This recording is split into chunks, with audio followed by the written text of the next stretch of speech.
Hello friends, welcome to BA tutorial. ഞാൻ ജസ്ന. നമ്മൾ പഠിച്ചുകൊണ്ടിരിക്കുന്നത് സെറ്റിന്റെ ക്ലാസ് ആണ്. സെറ്റിന്റെ ക്ലാസ്സിനകത്ത് എഡ്യൂക്കേഷണൽ ഫിലോസഫിയുമായിട്ട് ബന്ധപ്പെട്ട അല്ലെങ്കിൽ സ്കൂൾ ഓഫ് ഫിലോസഫി ആയിട്ട് ബന്ധപ്പെട്ട ക്ലാസ്സുകളാണ് നമ്മൾ പഠിച്ചുകൊണ്ടിരിക്കുന്നത്. ഓക്കേ, ഇപ്പോൾ നമ്മുടെ ക്ലാസ്സിലേക്ക് നമുക്ക് പോവാം. നമ്മൾ ആദ്യത്തെ ക്ലാസ്സിൽ നോക്കിയതാണ് എന്താണ് എഡ്യൂക്കേഷണൽ ഫിലോസഫി എന്ന് നമ്മൾ നോക്കിയതാണ്. എന്നാൽ കൂടിയും നമ്മൾ പഠിക്കുന്ന സമയത്ത് റിപ്പീറ്റ് ചെയ്ത് കേട്ടാൽ നമ്മൾ ഒരിക്കലും നമ്മുടെ മെമ്മറിയിൽ നിന്ന് മറക്കത്തില്ല. ഒരുപാട് നേരം നമ്മുടെ മെമ്മറിയിൽ സ്റ്റോർ ചെയ്യാനായിട്ട് അത് സാധിക്കും. അതുകൊണ്ട് തന്നെയാണ് ഒരു കാര്യമായിട്ട് ബന്ധപ്പെട്ട കാര്യങ്ങൾ വീണ്ടും പറയുമ്പോൾ ഞാനത് റിപ്പീറ്റ് ചെയ്ത് വരുന്നത്. ബോറിംഗ് ആണെന്നുണ്ടെങ്കിൽ ക്ഷമിക്കുക. ഓക്കെ, അപ്പോൾ എഡ്യൂക്കേഷണൽ ഫിലോസഫി എന്താണ് എന്നുള്ളത് നമ്മൾ ഒന്നും കൂടി നോക്കുകയാണ്. Application of philosophical principle into the field of education is called educational philosophy. എന്താണ് ഫിലോസഫിക്കൽ ആയിട്ടുള്ള പ്രിൻസിപ്പിൾസ് നമ്മുടെ എഡ്യൂക്കേഷനകത്ത് നമ്മൾ അപ്ലൈ ചെയ്യുമ്പോൾ ഒരു അപ്ലൈ ചെയ്യുന്ന ഒരു പ്രോസസ്സിങ്ങിനെയാണ് എഡ്യൂക്കേഷണൽ ഫിലോസഫി എന്ന പേരിൽ അറിയപ്പെടുന്നത്. Okay, application of philosophical principles in the field of education, അതാണ് എഡ്യൂക്കേഷണൽ ഫിലോസഫി എന്ന പേരിൽ അറിയപ്പെടുന്നത്. എഡ്യൂക്കേഷണൽ ഫിലോസഫി പ്രധാനമായിട്ടും ഒരു 3-4-5 എണ്ണമാണുള്ളത്. Idealism, naturalism, pragmatism, realism, humanism എന്നിങ്ങനെയാണ്. ഹ്യൂമാനിസത്തിന് വളരെയധികം ഇമ്പോർട്ടൻ്റ് ഇല്ലാത്തത് കൊണ്ടാണ് ഞാൻ പറയാത്തത്. അതിൻ്റെ ഡീറ്റെയിൽ ആയിട്ടുള്ള ക്ലാസ് ഞാൻ എന്തായാലും റെഫർ ചെയ്തിട്ട് അത് ഇടുന്നതായിരിക്കും. ഇപ്പം നമ്മൾ പഠിക്കാൻ പോകുന്നത് നാച്ചുറലിസത്തെ കുറിച്ചിട്ടുള്ള ക്ലാസ് ആണ്. ഓക്കെ, അപ്പോൾ നമുക്ക് നാച്ചുറലിസത്തിലേക്ക് പോകാം. നമ്മൾ ഐഡിയലിസം പഠിച്ചതാണ്. ഐഡിയലിസം പഠിച്ചപ്പോൾ അതിൻ്റെ നേരെ വിപരീതമായിട്ടുള്ള കുറേയധികം പ്രിൻസിപ്പിൾസാണ് നാച്ചുറലിസത്തിനകത്ത് പറയുന്നത്. അപ്പോൾ അതുകൊണ്ട് തന്നെ ശരിക്കും ശ്രദ്ധിച്ച് കാണുക, ശ്രദ്ധിച്ച് പഠിക്കുക, പോയിന്റ് ഔട്ട് ചെയ്ത് എഴുതിയെടുത്ത് തന്നെ പഠിക്കുക. അപ്പോൾ നമ്മൾ പഠിക്കാൻ പോകുന്നത് നാച്ചുറലിസത്തെ കുറിച്ചാണ്. നാച്ചുറലിസത്തിൻ്റെ ഫാദർ എന്ന് പറയുന്നത് റൂസോയാണ്. ഓക്കെ, ഇനി അടുത്ത പ്രിൻസിപ്പിൾ പറയുന്നു, they are not fixed values and principles. അതായത് നാച്ചുറലിസത്തിനകത്ത് ഫിക്സഡ് ആയിട്ടുള്ള വാല്യൂസിനെ കുറിച്ചോ പ്രിൻസിപ്പിൾസിനെ കുറിച്ചോ ഒന്നും പറയുന്നില്ല നാച്ചുറലിസത്തിനകത്ത്. എന്നാൽ ഐഡിയലിസത്തിനകത്ത് പറയുന്ന വാല്യൂസ് ഏതൊക്കെയാണ് എന്നുള്ളത് നിങ്ങൾ ജസ്റ്റ് ഈ വീഡിയോ പോസ് ചെയ്യുക, ജസ്റ്റ് ഒന്ന് ഓർമ്മിച്ച് നോക്കുക. അങ്ങനെ പഠിക്കുന്നതായിരിക്കും ബെറ്റർ.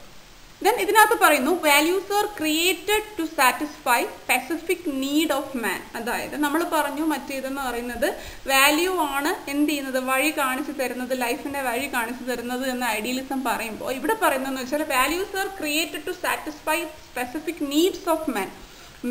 ഒരു മനുഷ്യൻ്റെ സ്പെസിഫിക് ആയിട്ടുള്ള നീഡ്സ് സാറ്റിസ്ഫൈ ചെയ്യുന്നതിന് വേണ്ടി മനുഷ്യൻ തന്നെ ക്രിയേറ്റ് ചെയ്ത് എടുക്കുന്നതാണ് വാല്യൂസ് എന്നുള്ളതാണ് നാച്ചുറലിസത്തിനകത്ത് പറയുന്ന ഒരു പ്രിൻസിപ്പിൾ എന്ന് പറയുന്നത്. ഓക്കെ, ഇനി നമ്മൾ പറഞ്ഞു mind is the only source of knowledge എന്നാണ് നമ്മൾ ഐഡിയലിസത്തിനകത്ത് പറഞ്ഞത്. എന്നാൽ നാച്ചുറലിസം പറയുന്ന പ്രിൻസിപ്പിൾ എന്ന് പറയുന്നത് senses are the gateway of knowledge. സെൻസസിലൂടെയാണ് നമ്മൾ പഠിക്കുന്നത്.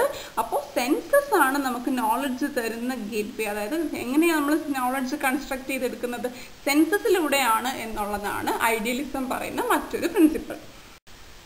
ഇനി പ്രധാനമായിട്ടുള്ള വേറൊരു പ്രിൻസിപ്പിൾ അല്ലെങ്കിൽ നാച്ചുറലിസത്തിൻ്റെ ഒരു സ്ലോഗൻ എന്ന് പറയുന്നത് back to nature. Back to nature is the slogan of naturalism. നാച്ചുറലിസത്തിൻ്റെ ഒരു പ്രധാനപ്പെട്ട ഒരു സ്ലോഗൻ എന്ന് പറയുന്നത് എന്ത് ചെയ്യുക, പ്രകൃതിയിലേക്ക് തന്നെ മടങ്ങുക, പ്രകൃതിയിൽ നിന്നാണ് നമുക്ക് പഠിക്കാനുള്ളത് എന്നാണ് നാച്ചുറലിസം ഫോക്കസ് ചെയ്യുന്ന മറ്റൊരു പ്രിൻസിപ്പിൾ എന്ന് പറയുന്നത്.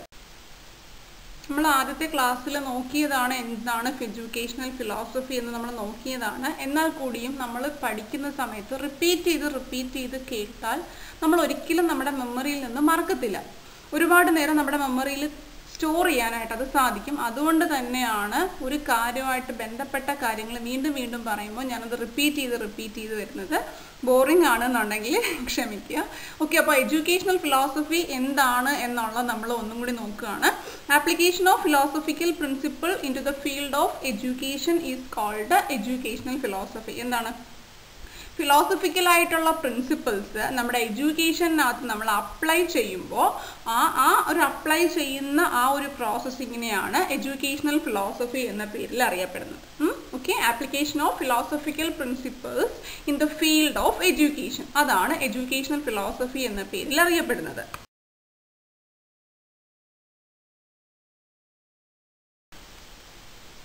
Then next principle പറയുന്നു നാച്ചുറലിസവുമായിട്ട് ബന്ധപ്പെട്ട് നാച്ചുറലിസം ഈസ് നാച്ചുറോസെൻട്രിക്. നിങ്ങൾ ജസ്റ്റ് ഒന്ന് വീഡിയോ പോസ് ചെയ്യുക, എന്നിട്ട് ഐഡിയലിസത്തിൻ്റെ പ്രിൻസിപ്പിൾ ഏത് ഇതിനകത്തുമായിട്ട് കണക്ട് ചെയ്ത് പറയുമ്പോൾ ഏതാണെന്നുള്ളത് നിങ്ങൾ ജസ്റ്റ് ഒന്ന് തിങ്ക് ചെയ്യുക, അതിനുശേഷം ബാക്കി കാണുക.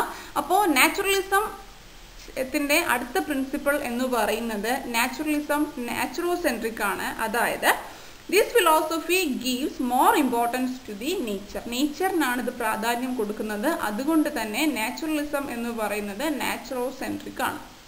ഓക്കെ, ദെൻ അടുത്ത പ്രിൻസിപ്പിൾ പറയുന്നു natural world is the real world. അപ്പോൾ ഐഡിയലിസം ഫോക്കസ് ചെയ്യുന്നതാണ്, അല്ലെങ്കിൽ ഐഡിയലിസത്തിൻ്റെ പ്രിൻസിപ്പിൾസ് ആണ് നമ്മൾ പറയുന്നത്. Natural world is the real world. യഥാർത്ഥ ലോകം, യഥാർത്ഥ വേൾഡ് എന്ന് പറയുന്നത് നാച്ചുറൽ വേൾഡ് ആണെന്ന് പറയുന്നു.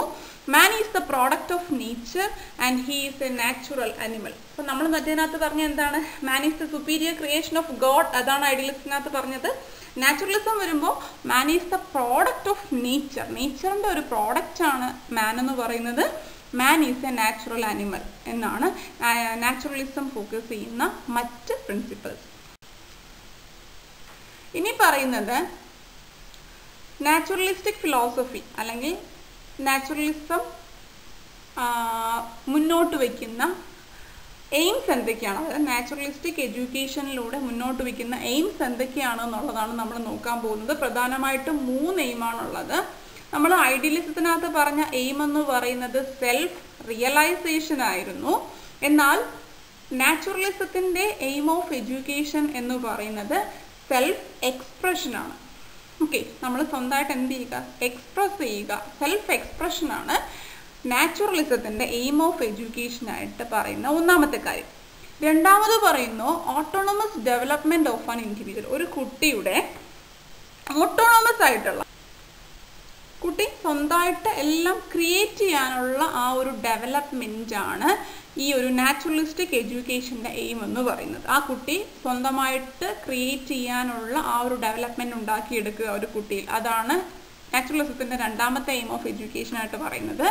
മൂന്നാമത് പറയുന്നു preparation for struggle for existence. എന്താണ്? നമുക്ക് നമ്മുടെ ഒരു ഭൂമിയിൽ ജീവിക്കുന്നതിന് വേണ്ടിയിട്ട് എന്ത് ചെയ്യണം? നമ്മൾ സ്ട്രഗിൾ ചെയ്യണം, അല്ലേ? അപ്പം നമ്മുടെ നിലനിൽപ്പിന് ആവശ്യമായ സ്ട്രഗിളിന് വേണ്ടിയുള്ള പ്രിപ്പറേഷനാണ് നമ്മുടെ ലൈഫ് അല്ലെങ്കിൽ എഡ്യൂക്കേഷൻ. അതായത് എഡ്യൂക്കേഷൻ എന്ന് പറയുന്നത് നമ്മുടെ എന്താണ്? സർവൈവലിന് വേണ്ടി നമുക്ക് നിലനിൽക്കാൻ വേണ്ടിയിട്ട് നമ്മൾ എന്ത് ചെയ്യണം? സ്ട്രഗിൾ ചെയ്യണം, അല്ലേ? അപ്പോൾ ഭൂമിയിൽ അല്ലെങ്കിൽ ലോകത്തിൽ എക്സിസ്റ്റൻസ് ചെയ്യാൻ വേണ്ടിയിട്ടുള്ള നമ്മുടെ സ്ട്രഗിളിന് വേണ്ടിയിട്ടുള്ളൊരു പ്രിപ്പറേഷൻ ആയിരിക്കണം എഡ്യൂക്കേഷൻ എന്നാണ് എന്തു പറയുന്നത്? നാച്ചുറലിസം അഡ്വക്കേറ്റ് ചെയ്യുന്ന എയിംസ് ഓഫ് എഡ്യൂക്കേഷനകത്ത് പറയുന്ന 3 എയിംസ്. ഓക്കെ, നമ്മളിപ്പോൾ സെറ്റിന് പ്രിപ്പയർ ചെയ്യുന്നതാണ്. അപ്പോൾ അത്രയും നമ്മൾ എല്ലാ പോർഷൻസും കവർ ചെയ്ത് പോകണം. നാച്ചുറലിസ്റ്റിക് ഫിലോസഫിയുമായിട്ട് ബന്ധപ്പെട്ട എല്ലാ പോർഷൻസും കവർ പോകുന്നതിന് വേണ്ടിയിട്ട് ഇത്തിരി ലെങ്തി ആയിട്ടുള്ള വീഡിയോ ആയിരിക്കും ഇത്. അപ്പോൾ ഇതിനകത്ത് പറയുന്നു നാച്ചുറലിസ്റ്റിക് ഫിലോസഫിയിലെ അവർ അഡ്വക്കേറ്റ് ചെയ്യുന്ന കരിക്കുലം എന്ന് പറയുന്നത് പ്രധാനമായിട്ടും 4 ടൈപ്പിലുള്ള കരിക്കുലമാണ്. ഓരോ കരിക്കുലവും, ഓരോ എഡ്യൂക്കേഷനും, ഓരോ ടൈപ്പ് എഡ്യൂക്കേഷനും ഓരോ സ്റ്റേജിലത്തേക്ക് വേണ്ടിയിട്ടുള്ളതാണ്. അതായത് ഫസ്റ്റ് വൺ പറയുന്നു ഇൻഫാൻസി സ്റ്റേജിൽ ഒരു കുട്ടിക്ക് കൊടുക്കേണ്ട എഡ്യൂക്കേഷൻ എന്ന് പറയുന്നത് ഫിസിക്കൽ എഡ്യൂക്കേഷൻ ആണ് എന്നാണ് നാച്ചുറലിസം ഫോക്കസ് ചെയ്യുന്നത്. രണ്ടാമത് പറയുന്നു ചൈൽഡ്ഹുഡ് സ്റ്റേജിൽ സെൻസ് എഡ്യൂക്കേഷൻ ആണ് കുട്ടികൾക്ക് കൊടുക്കേണ്ടത് എന്നുള്ളതാണ് അഡ്വക്കേറ്റ് ചെയ്യുന്നത്. ബോയ്ഹുഡ്, മൂന്നാമത്തെ സമയത്ത് ഇൻ്റലക്ച്വൽ ആയിട്ടുള്ള എഡ്യൂക്കേഷൻ, അതായത് കൊഗ്നിറ്റീവ് ഡെവലപ്മെൻറ്റുമായിട്ടുള്ള ഇൻ്റലക്ച്വൽ ആയിട്ടുള്ള എഡ്യൂക്കേഷൻ ആയിരിക്കണം കൊടുക്കേണ്ടതെന്ന് പറയുന്നു. നാലാമത്തെ സ്റ്റേജായ അഡോളസൻറ്റ് സ്റ്റേജിനകത്ത് കുട്ടി എപ്പോഴും വഴിതെറ്റാൻ സാധ്യതയുള്ള ആ ഒരു സമയമാണ്. അതുകൊണ്ട് തന്നെ കുട്ടിക്കൊരു മോറൽ എഡ്യൂക്കേഷനാണ് എന്ത് ചെയ്യേണ്ടത്? നാച്ചുറലിസ്റ്റിക് ഫിലോസഫിയിലൂടെ അഡോളസൻറ്റ് സ്റ്റേജിനകത്ത് കുട്ടിക്ക് വേണ്ടിയിട്ട് കൊടുക്കാൻ വേണ്ടി റെക്കമെൻഡ് ചെയ്യുന്ന കരിക്കുലം എന്ന് പറയുന്നത്. ഓക്കെ, അപ്പോൾ ഒന്നുകൂടി പറയാം. നാച്ചുറലിസ്റ്റിക് ഫിലോസഫിക്കകത്ത് കരിക്കുലം എന്ന് പറയുന്നത് 4 ടൈപ്പായിട്ട് പറഞ്ഞിട്ടുണ്ട്. ഏതൊക്കെയാണ്? ഇൻഫാൻസി സ്റ്റേജ്, അതായത് 4 സ്റ്റേജായിട്ടൊരു കുട്ടിയുടെ ഗ്രോത്തിനെ തിരിച്ചിട്ടുണ്ട്.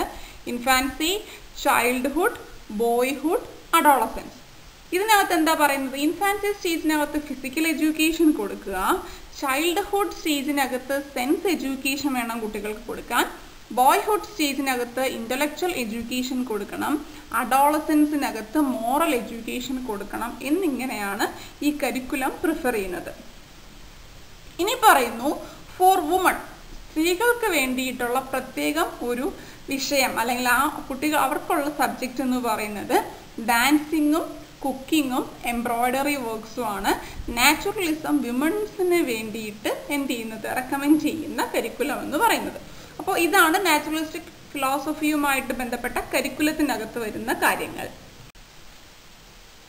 ഓക്കെ, ഇനി പറയുന്നതെന്ന് വെച്ചാൽ നാച്ചുറലിസ്റ്റിക് ഫിലോസഫിയുമായിട്ട് ബന്ധപ്പെട്ട മെത്തേഡ് ഓഫ് ടീച്ചിങ്ങിനെ കുറിച്ചിട്ടാണ്. ഇതിനകത്ത് പറയുന്നു education should be child centred. അപ്പം നമ്മൾ ആലോചിക്കണം ഐഡിയലിസത്തിനകത്ത് എങ്ങനെയുള്ള മെത്തേഡ് ഓഫ് ടീച്ചിങ് ആയിരുന്നു എന്നുള്ളത് നമ്മൾ ജസ്റ്റ് ഒന്ന് മനസ്സിൽ ഓർമ്മിക്കുക. ഇപ്പോൾ നാച്ചുറലിസ്റ്റിക്കിനകത്ത് പറയുന്നതെന്ന് വെച്ചാൽ എന്താണ്, എഡ്യൂക്കേഷൻ എന്ന് പറയുന്നത് ചൈൽഡ് സെൻറ്റേഡ് ആയിട്ടുള്ള എഡ്യൂക്കേഷനാണ്. Child should be learn everything by his own experience. എന്താണ് ഈ ഒരു ഫിലോസഫിക്കകത്ത് പറയുന്നത്, കുട്ടി പഠിക്കേണ്ട എല്ലാ കാര്യങ്ങളും അവൻ്റെ സെൽഫ് എക്സ്പീരിയൻസിലൂടെ ആയിരിക്കണം അവൻ പഠിക്കേണ്ടത്, അവൻ്റെ തന്നെ എക്സ്പീരിയൻസിലൂടെ ആയിരിക്കണം അവൻ പഠിക്കേണ്ടതെന്നുള്ളതാണ് നാച്ചുറലിസം പറയുന്ന മെത്തേഡ് ഓഫ് ടീച്ചിങ്ങിലൂടെ പറയുന്ന കാര്യം. അതായത് naturalism is against formal education. അപ്പോൾ ഫോർമൽ എഡ്യൂക്കേഷൻ എന്താണെന്നുള്ളതൊക്കെ അറിയാമെന്ന് വിചാരിക്കുന്നു. 3 ടൈപ്പ് എഡ്യൂക്കേഷൻ ഉണ്ടെന്നൊക്കെ ഉള്ള കാര്യങ്ങൾ അറിയാമെന്ന് വിശ്വസിക്കുന്നു. അപ്പോൾ ഫോർമൽ എഡ്യൂക്കേഷൻ എന്ത് ചെയ്യുന്നു, നാച്ചുറലിസ്റ്റിക് ഫിലോസഫി എഗെയിൻസ്റ്റ് ആണ്, അതിന് എഗെയിൻസ്റ്റ് ആണ്. അപ്പോൾ അതായത് ഈ ഫോർമൽ എഡ്യൂക്കേഷൻ എന്ന് വെച്ചാൽ എന്താണ്, അതായത് സ്കൂൾ ലൈഫ്, സ്കൂള് നമ്മളിപ്പോൾ എന്താണ് ഒരു 4 ചുവരുകൾക്കുള്ളിൽ ഇരുന്ന് പഠിക്കുന്ന ആ ഒരു രീതിയാണ് ഫോർമൽ എഡ്യൂക്കേഷൻ എന്ന് പറയുന്നത്. അപ്പോൾ നാച്ചുറലിസ്റ്റിക് ഫിലോസഫി എന്ത് ചെയ്യുന്നു, ഈ ഒരു ഫോർമൽ എഡ്യൂക്കേഷനെ ഒപ്പോസ് ചെയ്യുകയാണ് ചെയ്യുന്നത്. അതായത് school, text book, time table, rigid ആയിട്ടുള്ള ടൈം ടേബിൾ അതൊന്നും എന്ത് ചെയ്യുന്നില്ല, നാച്ചുറലിസ്റ്റിക് ഫിലോസഫി അതൊന്നും അക്സെപ്റ്റ് ചെയ്യുന്നില്ല. They are unnecessary four natural development. അതായത് ഈ ഒരു ഫോർമൽ എഡ്യൂക്കേഷൻ എന്ന് പറയുന്നത് ഒരു കുട്ടിയുടെ നാച്ചുറൽ ഡെവലപ്മെൻറ്റിന് ആവശ്യമില്ല എന്നുള്ളതാണ് ഈ നാച്ചുറലിസ്റ്റിക് ഫിലോസഫി റെക്കമെൻഡ് ചെയ്യുന്ന മറ്റൊരു കാര്യം എന്ന് പറയുന്നത്. ഓക്കെ, ഇനി അടുത്ത പ്രിൻസിപ്പിൾ പറയുന്നു they are not fixed values and principles. അതായത് നാച്ചുറലിസത്തിനകത്ത് ഫിക്സഡ് ആയിട്ടുള്ള വാല്യൂസിനെ കുറിച്ചോ പ്രിൻസിപ്പിൾസിനെ കുറിച്ചോ ഒന്നും പറയുന്നില്ല നാച്ചുറലിസത്തിനകത്ത്. എന്നാൽ ഐഡിയലിസത്തിനകത്ത് പറയുന്ന വാല്യൂസ് ഏതൊക്കെയാണ് എന്നുള്ളത് നിങ്ങൾ ജസ്റ്റ് ഈ വീഡിയോ പോസ് ചെയ്യുക, ജസ്റ്റ് ഒന്ന് ഓർമ്മിച്ച് നോക്കുക, അങ്ങനെ പഠിക്കുന്നതായിരിക്കും ബെറ്റർ. ദെൻ ഇതിനകത്ത് പറയുന്നു values are created to satisfy specific need of man. അതായത് നമ്മൾ പറഞ്ഞു മറ്റേതെന്ന് പറയുന്നത് വാല്യൂ ആണ് എന്ത് ചെയ്യുന്നത്, വഴി കാണിച്ചു തരുന്നത്, ലൈഫിൻ്റെ വഴി കാണിച്ചു തരുന്നത് എന്ന് ഐഡിയലിസം പറയുമ്പോൾ ഇവിടെ പറയുന്നതെന്ന് വെച്ചാൽ values are created to satisfy specific needs of man. ഒരു മനുഷ്യൻ്റെ സ്പെസിഫിക് ആയിട്ടുള്ള നീഡ്സ് സാറ്റിസ്ഫൈ ചെയ്യുന്നതിന് വേണ്ടി മനുഷ്യൻ തന്നെ ക്രിയേറ്റ് ചെയ്ത് എടുക്കുന്നതാണ് വാല്യൂസ് എന്നുള്ളതാണ് നാച്ചുറലിസത്തിനകത്ത് പറയുന്ന ഒരു പ്രിൻസിപ്പിൾ എന്ന് പറയുന്നത്. ഓക്കെ, ഇനി നമ്മൾ പറഞ്ഞു mind is the only source of knowledge എന്നാണ് നമ്മൾ ഐഡിയലിസത്തിനകത്ത് പറഞ്ഞത്. എന്നാൽ നാച്ചുറലിസം പറയുന്ന പ്രിൻസിപ്പിൾ എന്ന് പറയുന്നത് senses are the gateway of knowledge. സെൻസസിലൂടെയാണ് നമ്മൾ പഠിക്കുന്നത്. അപ്പോൾ സെൻസസ് ആണ് നമുക്ക് നോളജ് തരുന്ന ഗേറ്റ് വേ. ഇനി അടുത്ത് പറയുന്നു naturalism stresses on some principles. Naturalism ചില എന്ത് ചെയ്യുന്നുണ്ട്, പ്രിൻസിപ്പിൾസിനെ സ്ട്രെസ് ചെയ്യുന്നുണ്ട്. അത് ഏതൊക്കെയാണെന്നാണ് ഇനി നമ്മൾ നോക്കാൻ പോകുന്നത്. First one learning by doing എന്ന് വെച്ചാൽ നമ്മൾ എന്ത് ചെയ്യുക, ചെയ്ത് പഠിക്കുക. Learning by doing. ഇനി അതിൽ കൂടുതൽ എക്സ്പ്ലനേഷൻ ഇല്ല. നമ്മൾ എന്ത് കാര്യവും എന്ത് ചെയ്യുക, വായിച്ച് പഠിക്കാണ്ട് അല്ലെങ്കിൽ നമ്മൾ കണ്ടു പഠിക്കാണ്ട് ചെയ്ത് തന്നെ പഠിക്കുക. ദെൻ അടുത്ത് പറയുന്നു ലേണിംഗ് ത്രൂ എക്സ്പീരിയൻസ്. നമ്മൾ എന്ത് ചെയ്യുക, എക്സ്പീരിയൻസ് ചെയ്ത് പഠിക്കുക. മൂന്നാമത് പറയുന്നു learning through observation and logical thinking. നമ്മൾ എന്ത് ചെയ്യണം, കണ്ടു പഠിക്കണം, നിരീക്ഷിച്ച് പഠിക്കണം, ലോജിക്കലായിട്ട് തിങ്ക് ചെയ്ത് പഠിക്കണം. അപ്പോൾ ഈ 3 കാര്യങ്ങളാണ് നാച്ചുറലിസം സ്ട്രെസ് ചെയ്യുന്ന മറ്റ് ചില പ്രിൻസിപ്പിൾസ് എന്ന് പറയുന്നത്. ഓക്കെ, അത് നമ്മുടെ ലേണിംഗുമായിട്ട് ബന്ധപ്പെട്ട പ്രിൻസിപ്പിൾസ് ആണ്. നാച്ചുറലിസം ഫോക്കസ് ചെയ്യുന്ന 3 principles: learning by doing, learning through experience, learning through observation. ഇപ്പം നമ്മൾ പറഞ്ഞല്ലോ, അതായത് 3 മെത്തേഡിലൂടെയാണ് നമ്മൾ പഠിക്കേണ്ടത്. Learning by doing, learning through experience, learning through observation എന്നുള്ളത്. അപ്പോൾ അതിന് വേണ്ടിയിട്ട് ചില ലേണിംഗ് മെത്തേഡുകളുണ്ട്. ആ ലേണിംഗ് മെത്തേഡുകളെ കുറിച്ചിട്ടാണ് ഇതിനകത്ത് പറയുന്നത്. Play way method, project method, heuristic method, അതൊക്കെ നാച്ചുറലിസം റെക്കമെൻഡ് ചെയ്യുന്ന ലേണിംഗ് മെത്തേഡുകളാണ്. എന്തൊക്കെയാണ്? പ്ലേ വേ മെത്തേഡ്, അത് കളിച്ച് പഠിക്കുക, പ്രോജക്റ്റ് മെത്തേഡിലൂടെ പഠിക്കുക, ഹ്യൂറിസ്റ്റിക് മെത്തേഡിലൂടെ പഠിക്കുക. അപ്പോൾ ഈ 3 മെത്തേഡിലൂടെ പഠിക്കാനാണ് നാച്ചുറലിസം അഡ്വക്കേറ്റ് ചെയ്യുന്ന ലേണിംഗ് മെത്തേഡ്സ് എന്ന് പറയുന്നത്. ഓക്കെ, നമ്മളിനി പഠിക്കുമ്പോൾ നമ്മൾ കംപ്ലീറ്റ് ആയിട്ട് പഠിക്കുകയാണ്. നാച്ചുറലിസത്തിൻ്റെ ലിമിറ്റേഷൻസ് കൂടി നമ്മളൊന്ന് ജസ്റ്റ് മനസ്സിലാക്കി പോവുകയാണ്. എന്തായാലും ലിമിറ്റേഷൻസ് ചോദിക്കോ ഇല്ലയെന്നൊന്നും പറയാൻ പറ്റത്തില്ല. എന്നാൽ നമ്മൾ മനസ്സിലാക്കി വെച്ചിരുന്നാൽ നമുക്ക് ആ ഒരു പോർഷൻ അറിയില്ല എന്നൊരു സങ്കടം വരത്തില്ല. അപ്പോൾ നാച്ചുറലിസത്തിൻ്റെ ലിമിറ്റേഷനകത്ത് പറയുന്നു, naturalism neglect books and printed material. അതായത് ഞാൻ പറഞ്ഞല്ലോ, ഫോർമൽ എഡ്യൂക്കേഷനും ടെക്സ്റ്റ് ബുക്കും ഒന്നും നാച്ചുറലിസം ഫോളോ ചെയ്യുന്നില്ല. അപ്പോൾ ഇതെന്ന് പറയുന്നത് ഇതിൻ്റെ ഒരു ലിമിറ്റേഷനാണ്, ഇതിൻ്റെ ഒരു ഡ്രോബാക്ക് ആണ്. അതായത് പ്രിന്റഡ് മെറ്റീരിയലിലൂടെ കിട്ടുന്ന കുട്ടികൾക്കുള്ള ആ ഒരു അറിവിനെ ഒപ്പോസ് ചെയ്യുകയാണ്. അതുകൊണ്ട് തന്നെ ഇതിൻ്റെ ഒരു നെഗറ്റീവായിട്ട് പറയും. രണ്ടാമത് പറയുന്നു അബ്സല്യൂട്ട് ഫ്രീഡം. അതായത് കുട്ടികൾക്കൊരു അബ്സല്യൂട്ട് ഫ്രീഡമാണ്. കുട്ടികൾ കൺസ്ട്രക്ട് ചെയ്യാണ് നോളജ്. ഇവിടെ കുട്ടികൾക്ക് അബ്സല്യൂട്ട് ആയിട്ടുള്ള ഫ്രീഡം കൊടുത്താൽ വഴി തെറ്റാനുള്ള ചാൻസ് കൂടുതലാണ്. അപ്പോൾ അതും നമ്മളിവിടെ ഒരു ലിമിറ്റേഷനായിട്ട് നമ്മളത് എടുത്ത് കാണിക്കുകയാണ്. മൂന്നാമത് പറയുന്നു very difficult to establish schools in natural surroundings. കാരണം എന്ന് വെച്ചാൽ ഫോർമൽ എഡ്യൂക്കേഷനെ നാച്ചുറലിസം ഒപ്പോസ് ചെയ്യുകയാണല്ലോ. അപ്പോൾ അങ്ങനെയാണെന്നുണ്ടെങ്കിൽ എന്ത് ചെയ്യാൻ പാടില്ല, ഒരു നാച്ചുറൽ സറൗണ്ടിങ് ഒരു സ്കൂളിൽ നമ്മൾ ക്രിയേറ്റ് ചെയ്യണം.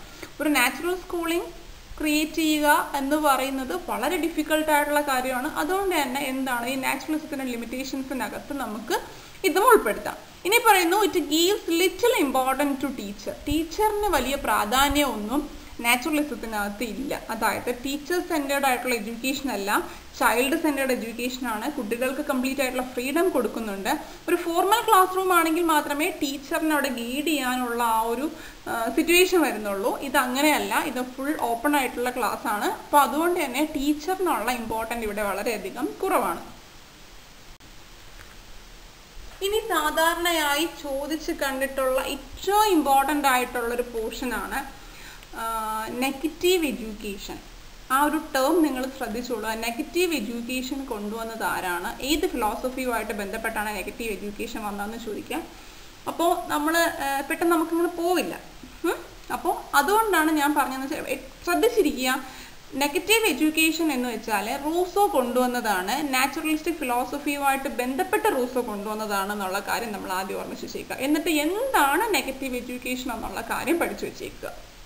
ഓക്കെ, അതായത് child should move freely in nature and learn through direct experience. അതായത് നെഗറ്റീവ് എഡ്യൂക്കേഷൻ എന്ന് പറയുമ്പോൾ നമ്മൾ പലതും വിചാരിക്കും. ഇതിനകത്ത് പറയുന്നതെന്ന് വെച്ചാൽ child should move freely in nature. അതായത് അവൻ്റെ പ്രകൃതിയിൽ, അവൻ്റെ സറൗണ്ടിങ്സിനകത്ത് ഒരു ചൈൽഡ് അവൻ ഫ്രീ ആയിട്ട് മൂവ് ചെയ്യട്ടെ, അവൻ എന്തും ചെയ്ത് പഠിക്കട്ടെ. ആ ചെയ്യുന്നതിലൂടെ അവൻ അവൻ്റെ ഡയറക്റ്റ് എക്സ്പീരിയൻസിലൂടെ അവൻ പഠിക്കട്ടെ. അപ്പോൾ നമ്മൾ വിചാരിക്കും കുട്ടികൾ ഇപ്പോൾ അതിനൊരു ഏറ്റവും വലിയൊരു എക്സാമ്പിൾ എന്ന് പറയുന്നത് ഈ ഒരു നെഗറ്റീവ് എഡ്യൂക്കേഷൻ്റെ എക്സാമ്പിളിനകത്ത് പറയുന്നത്, ഇപ്പോൾ കുട്ടികൾ തീ കണ്ടു, ഒരു മെഴുകുതിരി കണ്ടാൽ കുട്ടി അതിനകത്ത് വന്ന് പിടിക്കാൻ നോക്കും. എത്ര നമ്മൾ പറഞ്ഞാലും പിടിക്കാൻ നോക്കും അല്ലേ. പക്ഷേ ആ കുട്ടി അവിടെ കൊണ്ടുവച്ച് ആ മെഴുകുതിരിയിൽ, ആ തീയിൽ കൈ കൊണ്ട് വെച്ച് കുട്ടിയുടെ കൈ പൊള്ളുകയാണ് എന്നുണ്ടെങ്കിൽ പിന്നെ ഒരിക്കലും കുട്ടി അങ്ങനെ ചെയ്യില്ല അല്ലേ. അപ്പോൾ കുട്ടി അവൻ്റെ ഡയറക്റ്റ് എക്സ്പീരിയൻസിലൂടെ അവൻ അതിനകത്ത് നിന്ന് കിട്ടുന്ന ആ ഒരു നെഗറ്റീവ് ഫീഡ്ബാക്ക് എടുത്തിട്ട് അതിലൂടെ അവൻ പഠിക്കുകയാണ് അല്ലേ. അപ്പോൾ അതിനകത്ത് നിന്ന് കിട്ടുന്ന ആ ഒരു റിസൾട്ടിലൂടെ അവൻ ഡയറക്റ്റ് എക്സ്പീരിയൻസിലൂടെ അവൻ പഠിക്കുന്നതിനെയാണ് നെഗറ്റീവ് എഡ്യൂക്കേഷൻ. അതായത് എന്ത് ചെയ്യരുത് എന്നുള്ളത് അവൻ ചെയ്ത് അവൻ്റെ തെറ്റിലൂടെ അവൻ പഠിക്കട്ടെ എന്നുള്ളതാണ് ഈ ഒരു നെഗറ്റീവ് എഡ്യൂക്കേഷനുമായിട്ട് ബന്ധപ്പെട്ട റൂസോ പറയുന്ന കാര്യം. ഓക്കെ, അതപ്പോൾ നെഗറ്റീവ് എഡ്യൂക്കേഷൻ ഒരു എക്സാമ്പിളാണ് ഞാൻ പറഞ്ഞത്. അപ്പോൾ നെഗറ്റീവ് എഡ്യൂക്കേഷൻ എന്താണ് എന്നുള്ളത് നമ്മൾ മനസ്സിലാക്കി വെച്ചിരിക്കുക. Child should move freely in nature and learn through direct experience. Direct എക്സ്പീരിയൻസിലൂടെ പഠിക്കുന്നതിനെയാണ് എന്തെന്നറിയപ്പെടുന്നത്, നെഗറ്റീവ് എഡ്യൂക്കേഷൻ എന്നുള്ള പേരിൽ അറിയപ്പെടുന്നത്. ഓക്കെ.